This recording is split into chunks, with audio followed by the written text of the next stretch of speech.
Hi everyone, I'm Val Deal, and I'm here to show you how to build your Cherry Blossom Kite Festival kite kit.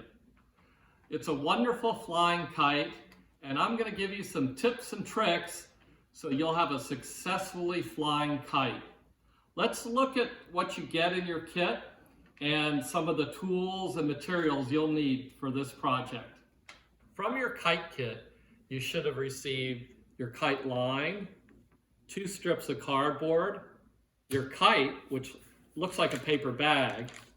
And now from home, you'll need a scissors, you'll need Scotch tape and or duct tape, and you'll need a method to punch a hole. Some options include a nail, an awl, a pencil, or a hole punch works well too. You also can put tails on this kite. It's an option, and one of the easiest tails to put on the kite are just party streamers like crepe paper. Let's start building.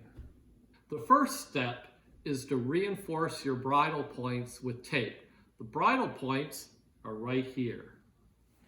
It's easiest to do this before you cut your kite out. First, you take a piece of about 2.5 inches, and you put it right where it says tape. Now, one of the tips I have is to do double, because this is where the kite, once you attach the bridle, and you'll see this later, this is where the kite often can rip. So if you put double tape on it, it helps strengthen the kite a whole lot.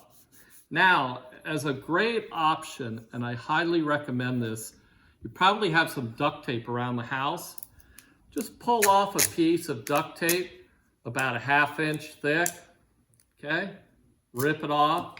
And now, just put it so that this line here is halfway between the 2 ends of the tape. So I put it down like this.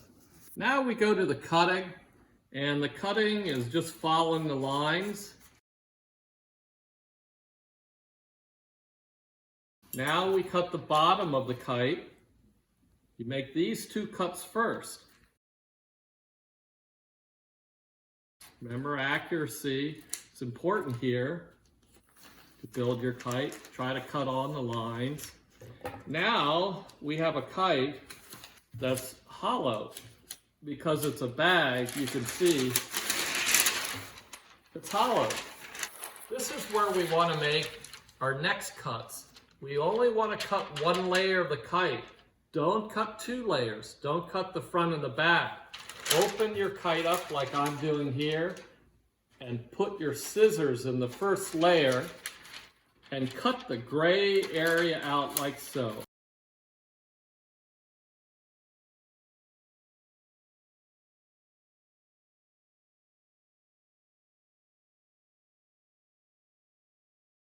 And now the last thing I do, once I've gotten my 2 gray triangles off, I put the scissors right down the middle, just on 1 layer, and I'm going to cut through all these layers of tape like this.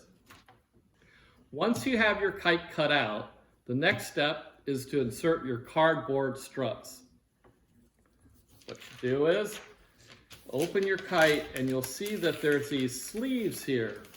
What you want to do is open the sleeve up, and then you slip in your cardboard strut just like this. It will go all the way to the end. You try not to crease it.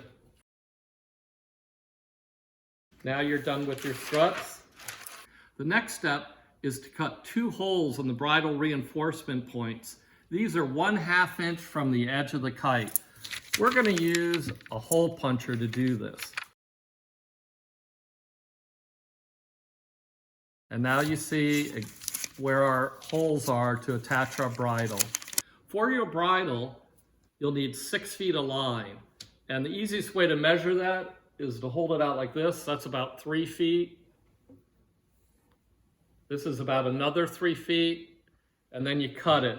Attach each end of your bridle line to the holes with a double overhand knot.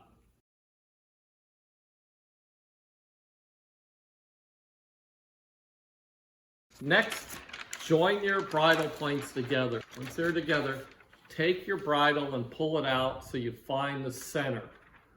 Once you find the center at this end, you're going to tie an overhand knot to make a 1-inch loop.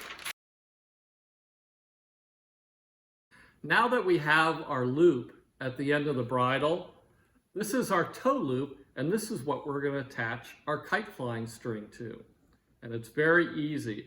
We're going to take the kite string and make 2 overhand knots through the loop.